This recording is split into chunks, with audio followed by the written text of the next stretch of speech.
Greater election siren మోగింది. అస్త్రశస్త్రాలను సిద్ధం చేసుకుని గోదాలోకి దిగేందుకు పార్టీలన్నీ సన్నద్ధమవుతున్నాయి. అధికార పార్టీ ఇప్పటికే పకడ్బందీ వ్యూహంతో అడుగులేస్తూ ఉంటే విజయమో వేరస్వర్గమో తేల్చుకోబోతున్నాయి విపక్షాలు. గ్రేటర్ను కొడితే ప్రభుత్వాన్ని కొట్టినట్లే అన్నట్లుగా వ్యూహాలు రచిస్తున్నాయి పార్టీలు. తెలంగాణ 10 జిల్లాలుంటే గ్రేటర్ హైదరాబాద్ పరిధి 3 జిల్లాల్లో విస్తరించి ఉంది. రాష్ట్రంలో 4 కోట్ల మంది ప్రజలుంటే ఒక్క గ్రేటర్లోనే దాదాపు 70 లక్షల మంది ఓటర్లున్నారు. అందుకే సాధారణ ఎన్నికల తర్వాత ఆ స్థాయి ఎన్నికలుగా జీహెచ్ఎంసీ ఎన్నికల్ని భావిస్తున్నారు. అధికార పార్టీ ఏడాదిన్నర పాలనకు ప్రజలిచ్చే తీర్పుగా ఈ ఎన్నికల్ని చూస్తున్నారు. దీంతో అన్ని పార్టీలు జీహెచ్ఎంసీ ఎన్నికలను ప్రతిష్టాత్మకంగా తీసుకున్నాయి.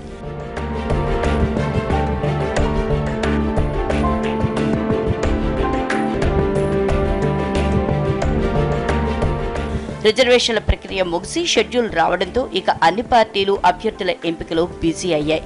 జీహెచ్ఎంసీ ఎన్నికల్ని ప్రతిష్టాత్మకంగా తీసుకున్న అధికార పార్టీ అభ్యర్థుల ఎంపికలో మరింత అప్రమత్తంగా వ్యవహరిస్తోంది. గెలిచే సత్తా ఉన్న అభ్యర్థులెవరో గుర్తించేందుకు 3 సర్వేలు చేయిస్తోంది. సర్వేల ఆధారంగానే టికెట్లు కేటాయించాలని ఫిక్స్ అయింది పార్టీ అధిష్టానం.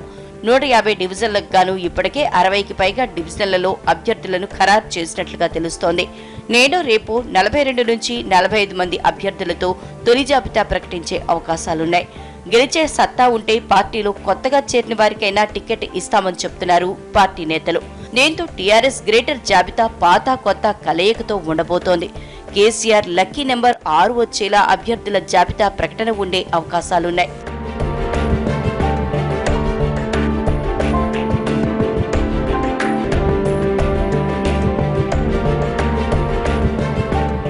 గత నెల రోజులుగా నగరంలో అభివృద్ధి కార్యక్రమాలకు శంకుస్థాపనతో హోరెత్తిస్తున్న మంత్రులు ఎన్నికల నియమావళి అమల్లోకి రావడంతో ప్రచారంలోకి టర్న్ అయ్యారు. మంత్రులంతా డివిజన్ల వారీగా ప్రచారాన్ని స్పీడప్ చేశారు. ఈ ఎన్నికల్లో సీమాంధ్రుల ఓట్లు కీలకం కావడంతో వారిని మచ్చిక చేసుకునే పనిలో పడ్డారు. గతంలో సీమాంధ్రులపై కాస్త పరుషంగా మాట్లాడింది నిజమేనని ఒప్పుకున్నారు మంత్రి కేటీఆర్.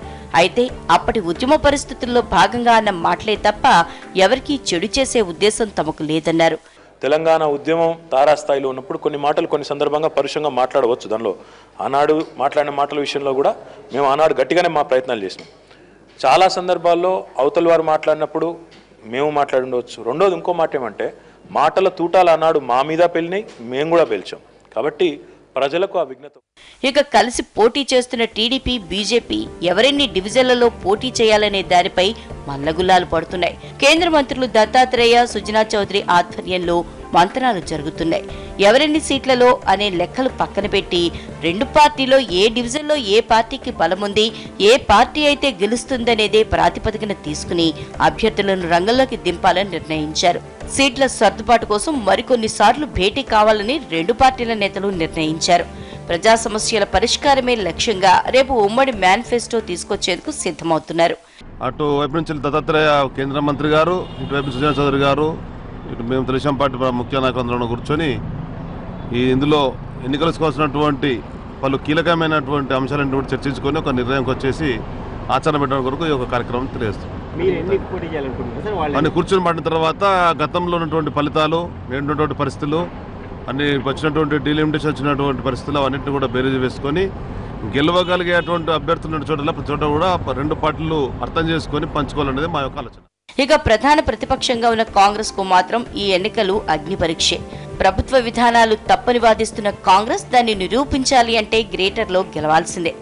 బుల్లెట్ ట్రైన్లా దూసుకుపోతున్న కారుకు ధీటుగా నిలవటం కాంగ్రెస్ కు పెద్ద సవాల్గా మారింది.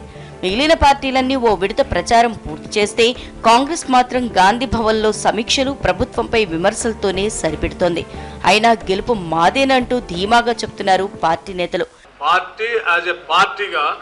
కాంగ్రెస్ పార్టీ అత్యంత బలంగా ఉంది. అన్ని నియోజకవర్గాల్లో, అన్ని డివిజన్స్ లో అత్యంత పురాతనమైన పార్టీ, అత్యంత బలమైనటువంటి.